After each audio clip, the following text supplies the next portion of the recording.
ہم اللہ کو یاد کرتے ہیں صرف مشکل میں. جب سب ٹھیک ہو تو ہم بزی ہوتے ہیں, busy with life, busy with dreams, busy with over سیلفز. نماز بعد میں, دعا وقت نہیں, شکر دل میں بھی نہیں. But the moment life hits us hard, جب سب راستے بند ہو جائیں, جب پلانز فیل ہو جائیں, ہم کہتے ہیں یا اللہ مدد کر, یا اللہ راستہ دکھا, یا اللہ مسئلہ حل کر.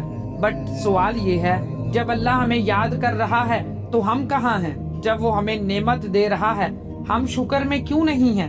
ہم اللہ کو صرف مشکل, پریشانی اور ایمرجنسی میں یاد کرتے ہیں. ہم ریلیشن شپ چاہتے ہیں لیکن فائدے والی عبادت نہیں کرتے. یاد رکھیں, جب رب سکون میں یاد نہ کیا جائے, مشکل میں اس کا نام لینا بھی کمزور ہوتا ہے. اللہ صرف مسئلوں کا حل نہیں, وہ زندگی کا مقصد ہے. اگر ہم خوشی میں سجدہ نہیں کرتے تو مشکل میں آنسو بھی سوال بن جاتے ہیں. So ask yourself, کیا میرا اللہ سے تعلق صرف مشکل تک محدود ہے, یا وہ ہر لمحہ میرے دل میں زندہ ہے؟